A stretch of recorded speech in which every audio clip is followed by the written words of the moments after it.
they will know their, someone asked when we will know midterm 2 scores. We have no idea. That's a question you should ask your GSI. Sorry about that. Okay. So I'll get started. I'm going to talk about the free energy of mixing, and then I will talk a little bit about the miscibility phase diagrams that you guys had introduced in class. So to start off, I want to talk about the delta S of mixing. So like this is covered extensively in question 3 of your problem set. So I'm only going to recap it very briefly. And also I talked about this the last time, like a few tutor sessions ago. And so we know from before, if you look at my previous notes on Piazza,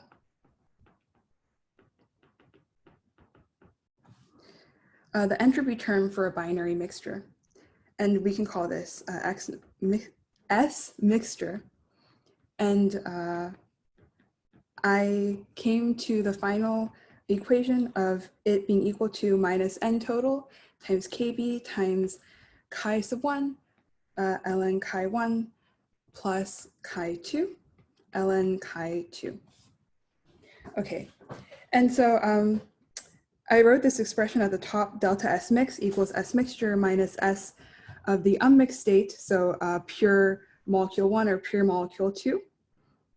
And so now that I've said that, we need to get the second term, the entropy of mixing term for a pure substance. While the entropy of mixing term for something that's unmixed is just 0 in this system at least. So we can rewrite the delta S mix as essentially just the same as the delta S mixture. Okay, and then we can also rewrite this to match the form that you saw in class. So you're all very familiar with what a mole fraction is. And so we can rewrite chi sub 2 to be 1 minus chi sub 1. So let's just rewrite this as minus n total kb chi 1 ln chi 1 plus 1 minus chi 1 ln 1 minus chi 1. Okay, and the actual like equation on the slide on your PowerPoint from class is per molecule. And so that expression is the same, except you just get rid of the part where you multiply by the number of molecules.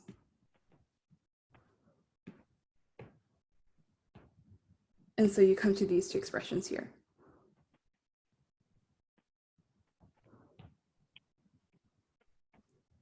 Okay, so now let's move on to the enthalpy of mixing. So just like for delta S of mixing, delta H of mixing is the H of the mixture minus the H of the unmixed state. So in order to get this expression, first we want to know the enthalpy of mixing term for a binary mixture, just like we did a few tutor sessions ago for the entropy of mixing term. So the key point here is that each interaction between molecules is associated with a certain energy. So you can see, like, I put another lattice model like I did last time, and here the boxes are filled in, but that doesn't mean anything. It's like the same as having a box with a molecule in it. And so I've just defined the blue molecules or blue boxes as molecule 1 and the yellow molecules as molecule 2. And I've written, so each, there are 3 different possible types of interactions in a binary system. You can have an interaction between 1 and 1, between 2 and 2, or between 1 and 2. So I've just defined like energies as epsilon sub 1, 1 for a 1-to-1 interaction, and then the same for each of the other kinds of interactions. Okay. But we can't really count like every single interaction between all the molecules because there are too many interactions. But we can get a sense of the average interaction energy of the entire system by taking what's called a mean field approach. And that like literally just means like what it sounds like. We want to get some mean or average property of the entire field or the entire system. So that is how we can do that is to get a sense of the overall number of one-to-one interactions, one-to-two interactions, two-to-two interactions. And so I put number in parentheses because like we're not like individually counting up all the specific interactions, but we can come to like a sense of this number in a different way. And then we multiply this like number of interactions by the energy of that kind of interaction. And we do this for every kind of interaction and then sum them to get the average energy of the whole system. Okay, so let's do this. Let's get the overall number in quotation marks of each type of interaction. And so I already defined what chi1 and chi2 is. It's the mole fraction of each type of molecule. And like if you think of having a bag, that's not a very good bag, filled with molecules, and you wanted to know the probability of reaching in and grabbing a 1, well, that'd be equal to the mole fraction of molecule 1. So I'm going to write that chi1 is equal to the probability of 1. Okay, and then, the same thing for molecule 2.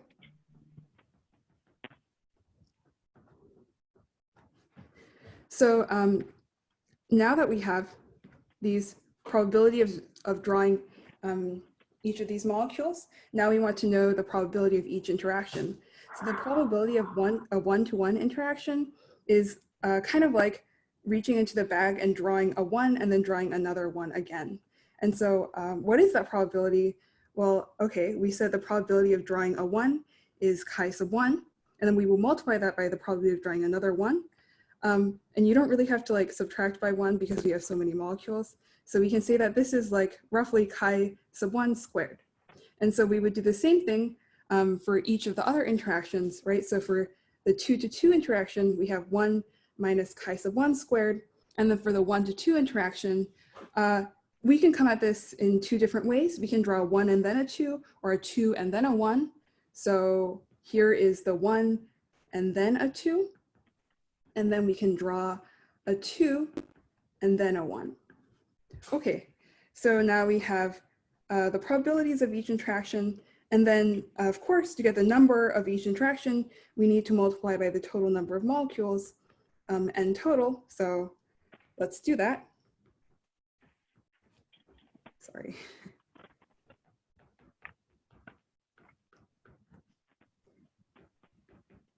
Oh, and this, like, you can just write as like 2 times chi sub 1, 1 minus chi sub 1. Sorry, someone's texting me. 2 chi sub 1, 1 minus chi sub 1. Okay, so now we have the number of each type of interaction. Number in, like, we didn't count all the interactions, but we have a good sense of how many there are. Okay, so now we need to multiply these numbers of interactions by the energy of each interaction. So the energetic contribution from one-to-one interactions is going to be the energy of a one-to-one interaction times the number of one-to-one interactions. And so let's repeat this again for the other interactions.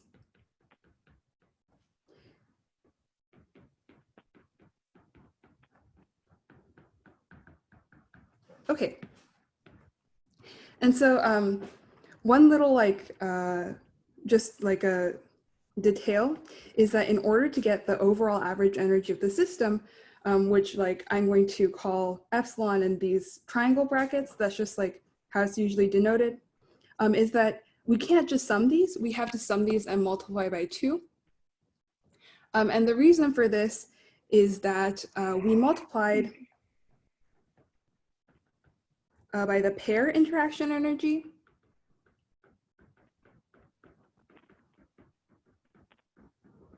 And what is the pair interaction energy? Well, this is the energy of interaction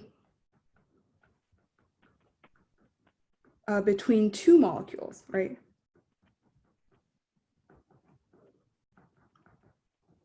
And we multiply this by the total number of interactions. Oops.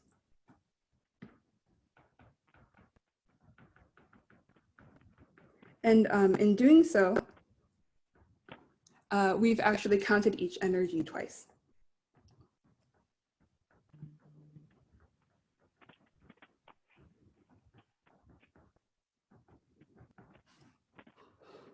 Okay, so let's sum these and multiply by 1/2. That gives us 1/2 times n, oops. I'm going to pull out the n total.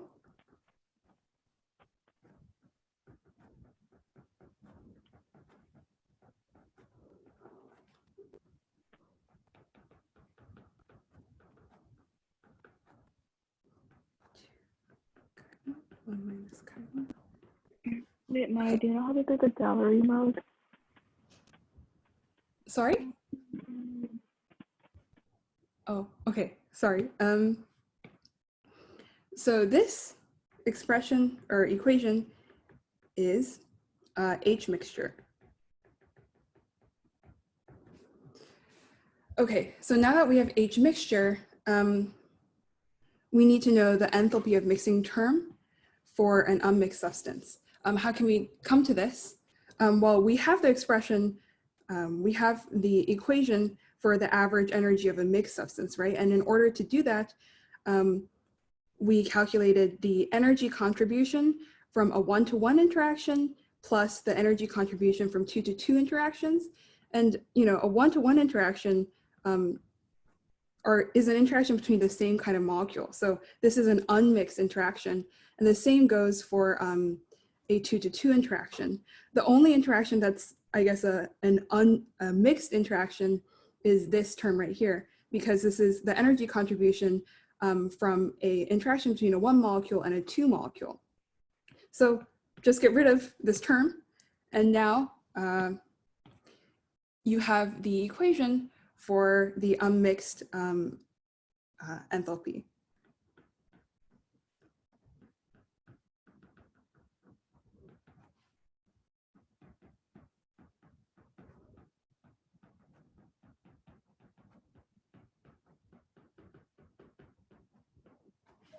Okay, so now that we have the equations for H mixture and H unmixed, this is H unmixed, we can get the delta H mix.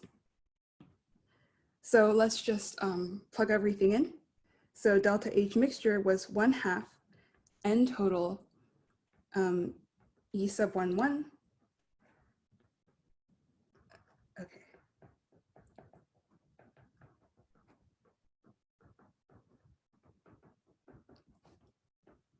And then subtract H unmixed, which was this.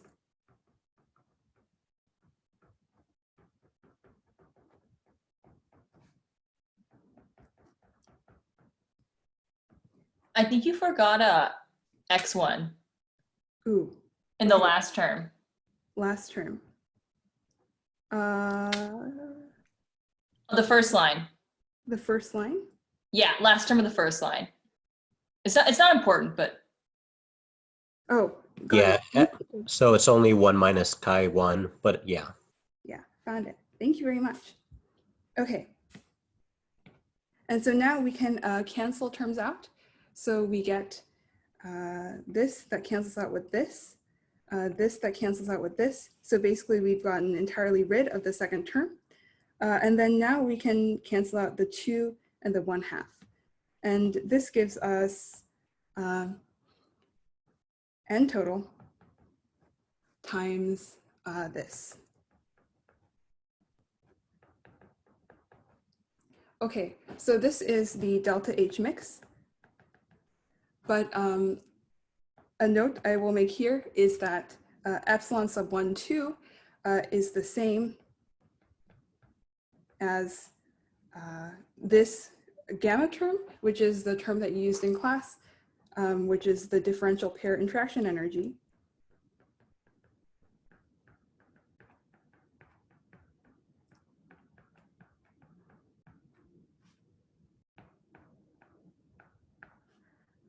Okay, so we can also write this per molecule. And if I write it with the gamma term, this is exactly the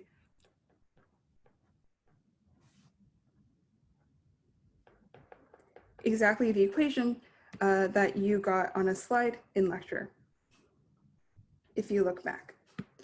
Okay, so now we can combine these two expressions that we've come to in order to get the delta G mix. And I'm going to do it per molecule because that's what's on your slides. So delta H mix we said was gamma chi1, 1 minus chi1 minus T times the delta S mix. So if you remember, the delta S mix is, I'll just copy it.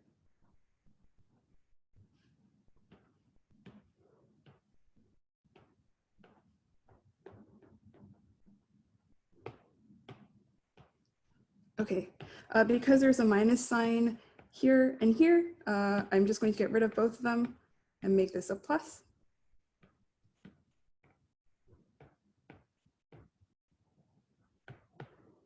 And then it's just times this whole thing. Okay, so here's your expression for a delta G mix per molecule. Okay, so now that we've constructed the free energy of mixing, I want to briefly make a note about some key points on the miscibility phase diagrams. I'm going to upload these notes, so hopefully the drawings I made here will be of use to you. Okay, so I'm going to first start out with talking about the binodal and the spinodal. So here's the spinodal, here's the binodal, and they correspond to like the same position or like dashed or undashed lines in this graph down below. Okay, so the spinodal line is the locus where the second derivative of the free energy is 0. So like I've written here. And so you said in class, or it says on your slides in class, that the spinodal curve identifies the point of intrinsic instability. And so what that means is that the spinodal curve separates the unstable region, like I've written here, which is the region that's more likely to phase separate, and the metastable region, which is less likely to phase separate. Okay, and then the binodal curve is the locus where the first derivative of the free energy is 0, like I've written here. And so you said in class that the binodal curve gives the compositions of the coexisting phases. And so basically that means if you have a solution that falls in like this region under the spinodal curve, that's prone to phase separate. So like, as I represented with this dot here, it's going to phase separate to compositions that fall on the binodal curve. So like I depicted this phase separating to these two positions. Okay, so one thing to remember is that when a solution phase separates, you have to maintain the composition because molecules can't appear or disappear. So here, these blue lines are delta G plots as a function of the mole fraction, which makes a contribution to the delta S in your delta G expression. And I wrote here, like specifically in purple, if you have a mixture of molecules 1 and 2 at a 50-50 ratio, like right here, one way it could phase separate is to compositions of 25 and 25 and 25 and 25. I'm just trying to point out that if you have some fluctuation in the composition in one direction, you need to have a compensatory fluctuation in the other direction so that you don't violate the law of conservation of mass. So you also talked about, Rosa, it'll be 25, 75, 75, 25. oh, I see. Okay, I'll fix that.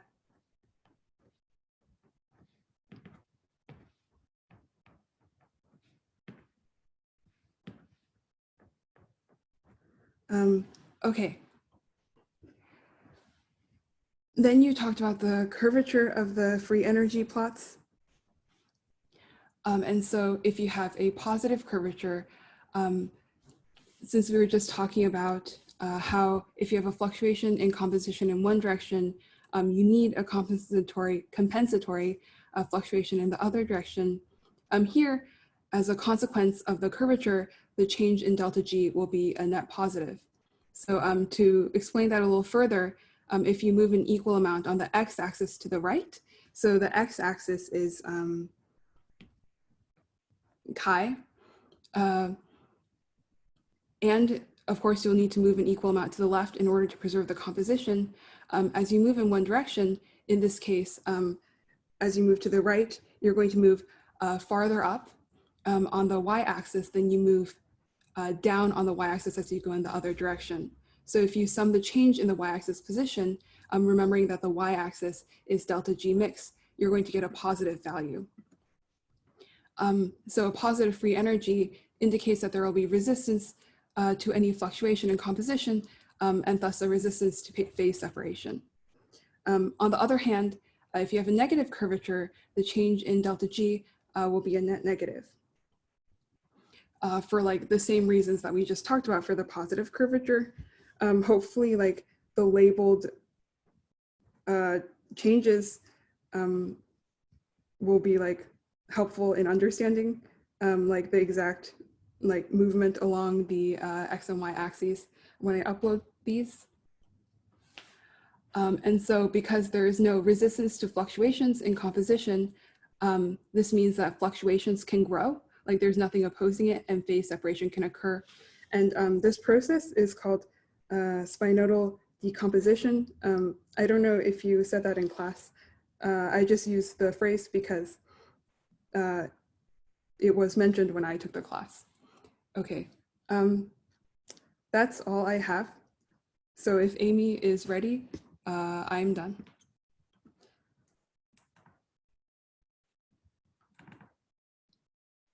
Yeah, actually, there was a question in the chat. Can somebody explain conceptually what the differences between binodal and spinodal curve was? I kind of missed that. Like what their definitions are or what they mean? Yeah, like what does it mean for phase separation? Oh, okay. I think what I said before was that the binodal is where like if you put in a solution here, that's where the solution will phase separate to. Like if I pipette in something that has this composition, it's going to phase separate to this and this composition. Oh, I'm not sharing my screen.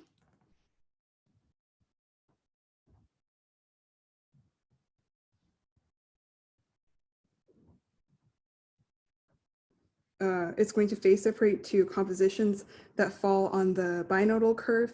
And then the spinodal curve, I mean, I'm not super knowledgeable about phase separation, but like the phrase that he said in class is where it's the point of intrinsic instability. And what that means is that it separates this area, which is considered unstable and more likely to phase separate, from the area that is considered metastable and less likely to phase separate. Yeah. So it's kind of like more likely to phase separate, but not within like the binodal curve is kind of what's happening. It's well, like an intermediate region, I guess. I'm not sure what you mean, the region between the spinodal and the binodal curve? Yeah, yeah. Oh, I'm not sure. If anyone else can answer. That's the metastable region, where it's like if you have a solution that's super saturated, that would kind of be the equivalent. So it's favorable for it to separate if it's inside that region, but there's a nucleation event has to occur before that will happen. Whereas if it's inside the spinodal curve, then it will spontaneously Or separate. did you mean the binodal curve? So, Because metastable is in between the spinoidal and binodal curve, right? right. But if you're just inside the spinodal curve, which is the inner of the two, Mhm. then it will spontaneously, without a nucleation event being necessary. Oh, sorry, I was just mixing them up. I thought the Right, the binodal was in the binodal is middle. the outer one. Okay, thank you. Okay, I think if there's no other questions, Amy can go. Yeah, sure. Can everyone hear me? Yeah. Good. Okay. Cool. I could turn on my video as well. Okay. Give me 1 second. I'm gonna share my screen with everybody.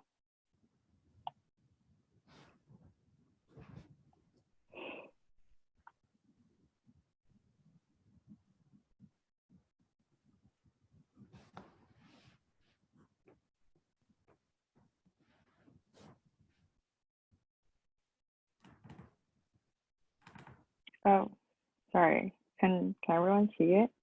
No? Yeah. Yep. Okay. Or should I put it into vertical so it's like better? Let me try. Sorry. This is my first time trying on my iPad. So, okay. Can everyone see it? Yeah, it's good. Oh, okay. Cool. So today I'm going to cover the chemical potential and equilibrium constant, which is K, and also the reaction coefficient called Q. I'm going to go over the concepts and some equations that are necessary for this part of the course. So if you have any questions while I'm talking about the concepts, you could either interrupt me by turning on your microphone and just ask questions, or you could type in the chat. And I might miss it, but if I found it, I will answer the question that in the chat right away. Okay, so first, oh, by the way, so this part is covered in both week 4 and week 5 lectures. So if you need more information, you could go for that. And also this part is covered in the book chapter 10, and there are many derivations. If you want more information, you definitely should go back and check on the book. So let's start with the first. I want to introduce what is the chemical potential for everyone. So for example, if we could see here, I have drawing 2 boxes, and then if we say inside of the box is the system, and outside the box is the surrounding. And then where you're saying this purple dot is the thing we're focused on, or the solute, a solvent, a solute that we're the molecules we're interested in. And then if we're saying in the surrounding there's no such molecule, and then the molecule will travel out of the system.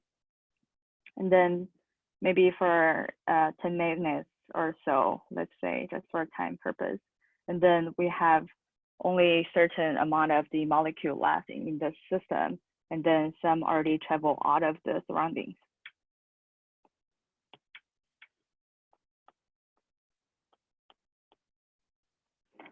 So in this process, we could clearly see that the concentration of the purple molecule has changed.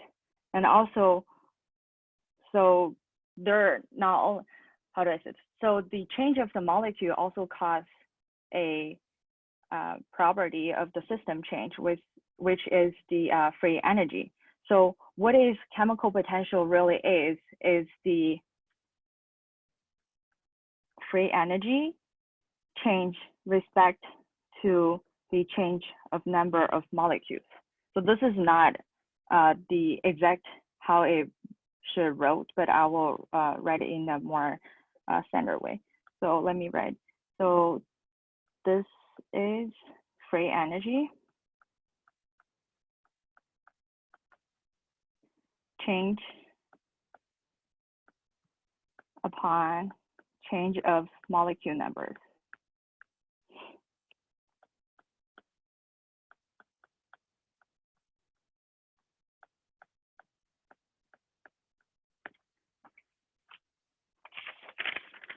So we gave this new concept a name called chemical potential, and also we could give the symbol for this concept, which we call it mu. So if I write in a mathematical way for the mu, then it would be mu is equal to change of the free energy over change of molecule number. So if you could see here that I put an Ni, which I'm gonna highlight here, this means the number of the molecules. And then at this situation, the temperature and the pressure will hold constant, and that we know the initial number of the molecule is not equal to the final. So I is not equal to J. So if you could recall from the calculus, this one is similar as the delta G over delta N, which is the change of the number of a molecule. So this one, this mu I means the chemical potential in terms of one single molecule. So molecules. I'll highlight here for you. And the unit for this would be joule per molecule. So as you could think of, if we introduce the concept for the single molecule, then there would be also a concept for a larger scale, which that I'm going to talk for now, that we could put for molar levels, which only difference that you put this little dash on the top of this mu. So mu I is equal to change of the free energy over change of number of moles of the molecule. So if you could see that I put a small n and I, which I'm gonna highlight here, it means the change of the molar, the number of moles of the molecules. So it's in a larger scale. So similarly, I can complete this equation, which also holds under temperature and pressure constant, and initial molar is not equal to the final molar. We know that there's some change happen. And then it's equal to delta G. And then similarly, so the unit will be changed to joule per mole. Okay, so any questions about this general introduction part, or everything's good?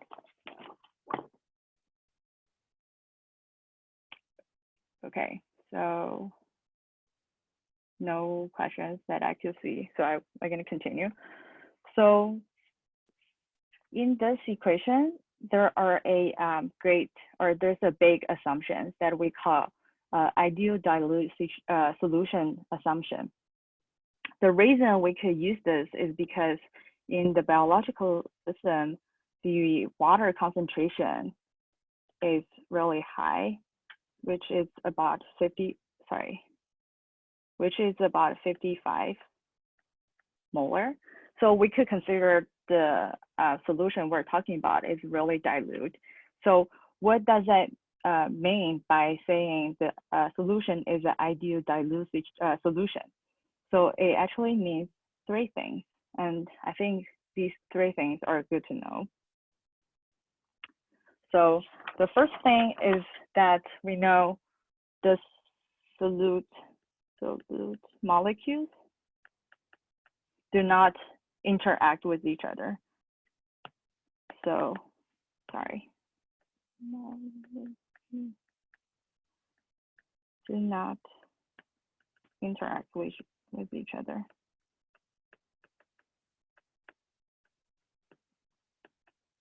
So you can imagine those purple dots, they're not interact with each other, and there are assumptions. So the second one is if the solute molecule and the solvent molecules interact with each other. So I'll just put this solvent. There's no energy change in between them.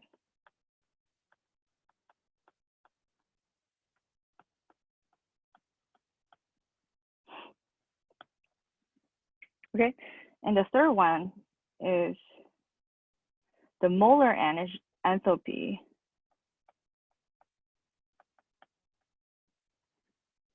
sorry.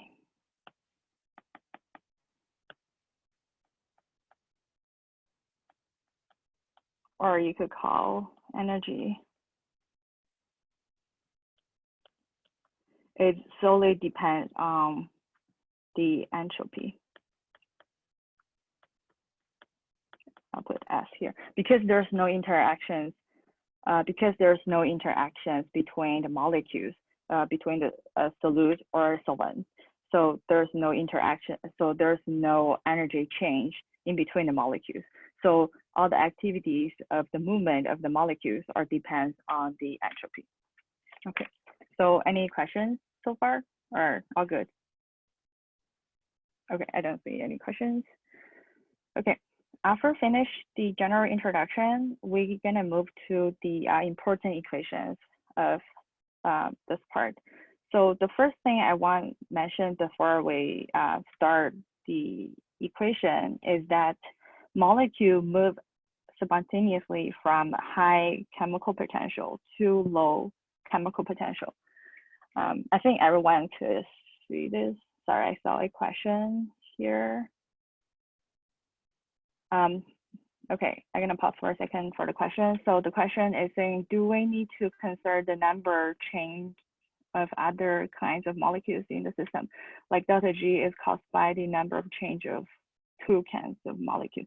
So for this question, when we're talking about chemical potentials, we're focused on one type of molecules. Does this which your question asking? Like if we want to consider for example, back to the first part, if we're saying there's another, there's another type of molecules in our system, the orange molecule, and if we want to consider the chemical potential of this orange molecule, we consider them separately.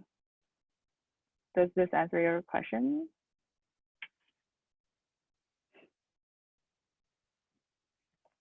Okay, cool. So we're going to continue to our equation part. So the equation, there are two equations that we need to know, which are going to be useful for calculations and understanding the concept. So the first one is that calculate the change of chemical potential. So for example, here I have drew two systems. Sorry, let me just increase this. So I have drew two systems. So for example, in the beginning, the system 1 and system 2 are independently, they're separated. And then somehow we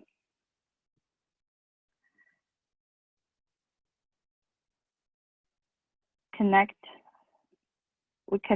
these two systems. And then as we could see, the purple molecule would move to this way because in the system 2, there's less purple molecules than in the system 1.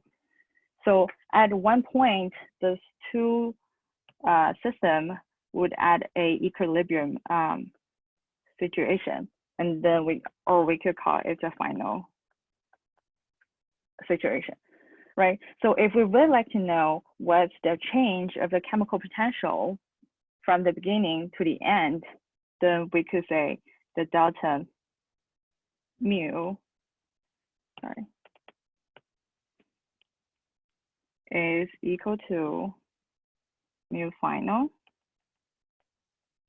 minus mu initial which is equal to RT ln C final over C initial.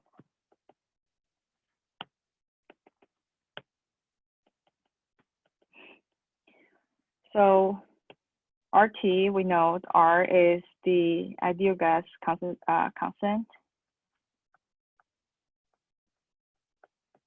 T is the temperature.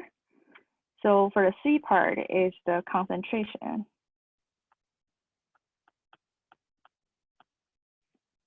So this is the first equation that you really need to put in your memory. It's linked chemical potential and the concentration together. So we could see how the concentration is linked with the, so the concentration is actually linked with the chemical potential. And as what I said earlier, or the beginning of the part, the chemical potential is actually the free energy. So we could see the relationship that the free energy is, which is sort of equal to the chemical potential, and which is related with the concentration. Okay, so just have a general, just have an idea of this relationship, and this one will show up later. Any questions for the first equation that I just introduced? Okay, so if no, then I'm gonna introduce to the second equation. So the second equation is calculate the chemical potential for a non-standard solution. Because the biological system that we're dealing with are not always ideal, or I mean, most of the time they're not in the ideal situation or in a non-standard situation. So if we would like to know the chemical potential, then we need to convert it from the non-standard situation to a standard situation. So this equation would be similar to the one that I just introduced with you guys, that I'm gonna put mu real, which means under non-standard.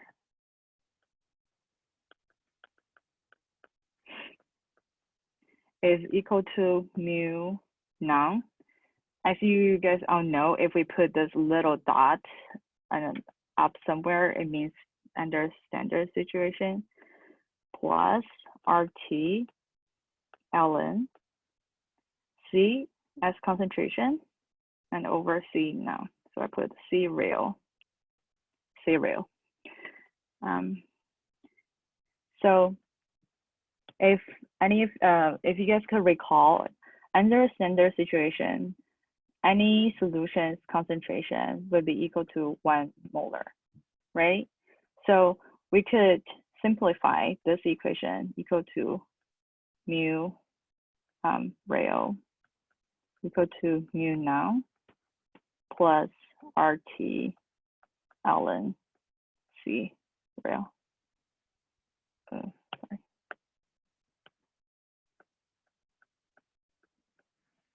And so this is the second equation that you really need to know for this part. And any questions for these two equations?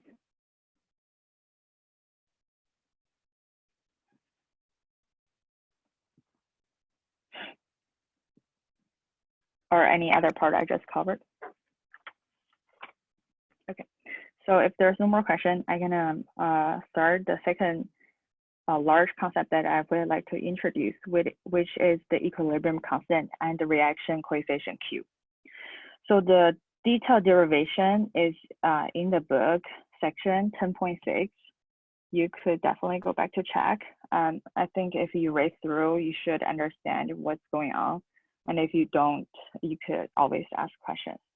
And so right now, I'm only gonna write the final results and the highlights part that I want you guys to focus on. So I think most of people should encounter the concept of the KEQ, or the equilibrium constant, in the general chemistry class. So if we write out the equation here we're saying we have A plus B is equal to C plus D. So A and B are reactants and C and D are products, right? We could, sorry.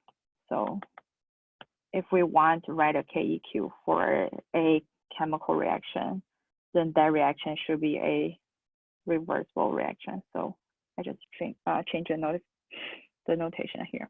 So if we write the KEQ for this reaction, then it would be C concentration of the C at equilibrium plus D, multiply D at equilibrium over A EQ and B EQ. So I didn't put any coefficients for this chemical reaction. However, if I would like to put, for example, I put A, B, C, and D here, then you need to also put the power on the concentration. So the there are three really important things I want to mention for this KEQ. And the first one is the notation at the bottom of each concentration that you really need to know. This concentration is a concentration at equilibrium. It's not a concentration at any other moment. So only when the question gives you that at equilibrium, at the equilibrium situation, then the A concentration is equal to so and so, B is equal to so and so, and then you could use this equation. Otherwise, you should not ever touch this equation. And second one is KEQ is a unitless final number. So do anyone knows why KEQ has no unit? I'll give 10 seconds if anyone wants to give back an answer.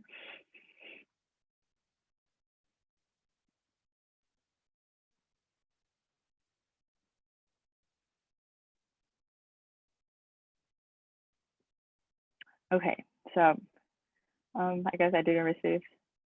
Oh, I did receive one. So they all cancel out. Yes, correct. So they all cancel out, but with whom, if anyone knows? I'm gonna just give out the answer. So the answer, Sharia, I'm not sure if I pronounced your name right, gives saying the units are canceled out. So it is correct. So if you check back the derivation or look back the book, we should know that KEQ, the originally should wrote as CEQ over C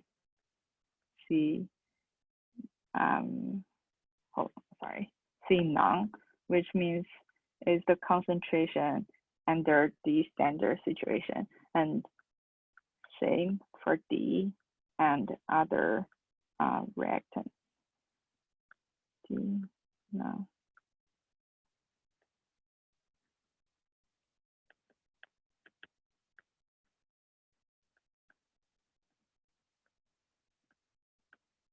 Oh, sorry.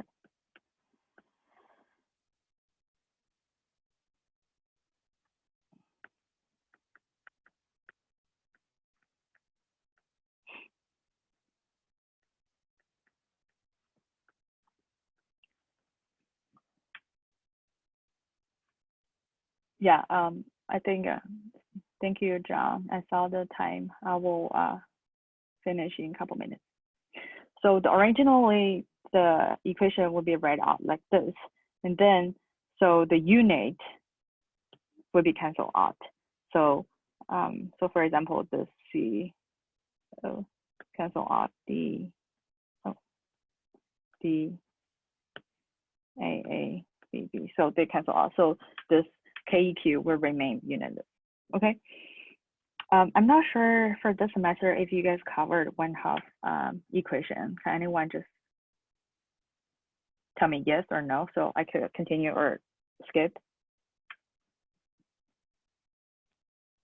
Because when I look back to the lecture slides of your guys' lecture, I don't see there's a 1/2 equation, but I might be wrong. So can anyone tell me, did you guys cover it or no covered? If no one responds, I will just skip for this equation first because I want to introduce for the Q. Okay. Okay. So the Q we call is reaction coefficient, which is similar to the KEQ, however, not exactly the same. So I'm gonna write out the equation first, and then we could talk about the difference and the similarities. So as I'm writing here, you can see the format of the equation are similar. It's the concentration ratio of the reactants and the product. However, the difference that you should notice is that the notation here are different, which means the Q is the measure of the concentration at any moment of this reaction that I put it here. So the Q is not only for the equilibrium situation, but however, more importantly, it is suitable for any point of the reaction.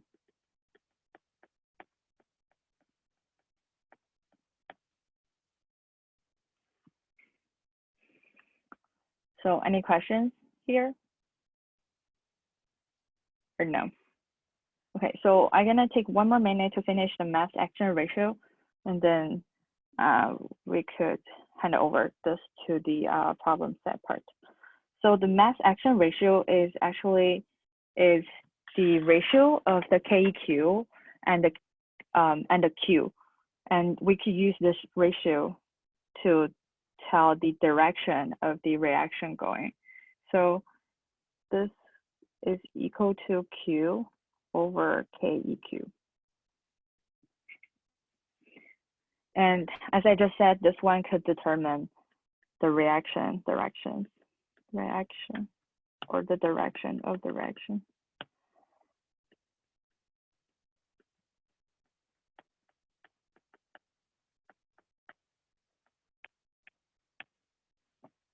Okay, so there are 3 different situations. So if the Q smaller than KEQ, which means the mass action ratio would be smaller than 1, the reaction will go forward. If Q is greater than KEQ, which means the mass action ratio will greater than 1, then the reaction will go to reverse direction. And if Q is equal to KEQ, as we know, is equal to 1, and the reaction is at the equilibrium situation. So we could use the mass action ratio to tell the direction of which way the reaction goes.